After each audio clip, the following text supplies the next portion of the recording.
Ola, Uber ఇలా చాలా ఉన్నాయి కదా మన దగ్గర. వీటన్నిటికీ ఆల్టర్నేటివ్స్ చేసుకొస్తూ ముఖ్యంగా సడన్ ప్రైస్ సజెస్ట్ రాకుండా, పీక్ టైంలో ప్రైజెస్ విపరీతంగా పెరగకుండా, అదేవిధంగా ఒక్కొక్కసారి ఐఓఎస్లో ఒక రేట్ కనుక చూపిస్తుందంట, ఐఓఎస్ ఫోన్స్లో ఆండ్రాయిడ్ ద్వారా బుక్ చేస్తే ఇంకో రేటు ఇంకో దారి చూపిస్తుందంట.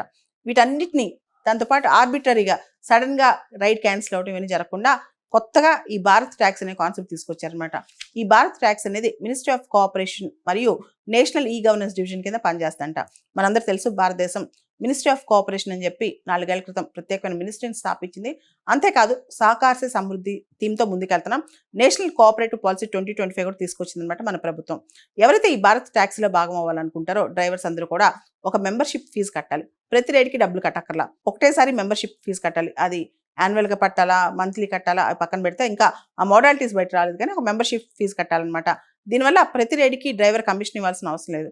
దాంతోపాటు ఏదైతే ఛార్జీలు ఉంటాయో సడన్గా ఛార్జీలు పెరగవు అనమాట. పారదర్శకంగా రేట్లు ఉంటాయి అనమాట. ఏదైతే రైడ్ ఫేర్స్ ఉంటాయో అవన్నీ కూడా ట్రాన్స్పరెంట్గా ఉంటాయి అనమాట. హిడెన్ ఛార్జెస్ లేదా ఆల్గోరిథమిక్ చేంజెస్, మ్యానిపులేషన్స్ ఏమి ఉండవు. అంటే సడన్గా యాప్లో రకరకాల మార్పులు రావన్నమాట. సో ఈ భారత్ ట్యాక్స్ అనేది ట్యాక్సీలు వస్తున్నాయి, ఆటోస్ వస్తాయంట, భవిష్యత్తులో 2 వీలర్స్ కూడా వస్తాయంట. పైలట్ ఫేజ్లో ఢిల్లీలో 650 వెహికల్స్ ఆల్రెడీ ఈ భారత్ ట్యాక్సీ కింద రిజిస్టర్ చేసుకున్నాయి. అన్ని మెట్రో నగరాల్లో ఈ భారత్ ట్యాక్సీ అనే కాన్సెప్ట్ వ్యాప్తి చెందుద్దంట.